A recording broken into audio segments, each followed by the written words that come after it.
ڕێگای سەرەکی هامڵتۆنە ژمارەیەکی زۆری ئۆتۆمبێلی بار هەڵگەر چەند سەعاتێکە ڕێگا سەرەکیەکەیان لە بەردەم داخراوە بە درێژایی چەند کیلۆمەترێک لەسەر ئەو ڕێگایە ماونەتەوە.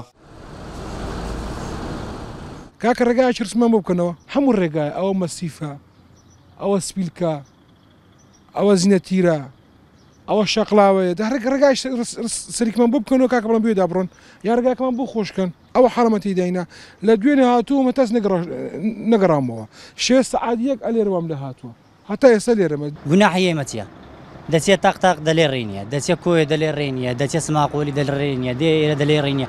وەڵڵا وەبیللاهی ئەوە بەردەرکەی من بی بەردەرکەی مالی من بی بمرم وە ناکەم سیارە بە بەردەکەی مالی منەوەدا بڕوە بینی سیارە و دەرگەی یەک مەترە. دوای داخستنی تونێلی پیرمام لە بەردەم ئۆتۆمبێلە بار هەڵگرەکان قەرەباڵغێکی زۆر لەسەر ڕێگا لاوەچەکان دروست بووە. هەم خراپی ڕێگاکە هەمیش یەکڕێڕەوی گرفتی زۆریشی بۆ دانیشتوانی گوندەکانی سنوورەکە دروست کردووە.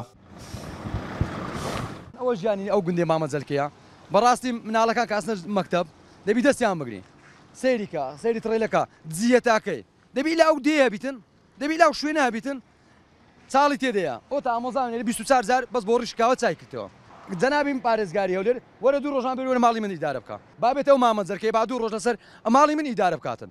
من لە دوێنێ شەوە با بڵێن سەعات 9 لێرەم گرفتەکەشمانەوەی ڕێگاوانمان خراپە باران ببارێ ناتوانین بە ڕێگاکەدا بڕۆین ئەبێ شۆفڵ بێ شۆفڵیش بۆ 20 مەتر داوای $100 بۆ دەرکردنت لەو شوێنە با بڵێن پێچێکی دیایە ناخۆشە.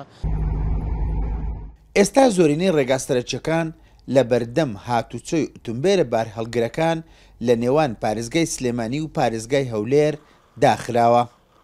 هەر یەک لە ڕێگاکانی کۆیە هەولێر، ڕێگای بالیسان، ڕێگای هیران و نازدەنین تەنها یەک ڕێگا بۆ ئاڵوگۆڕی بازرگانی ماوەتەوە ڕێگای مامەجەلکەیە کە ئەویش پڕیەتی لە کێشە و گرفتی ڕێگاکە.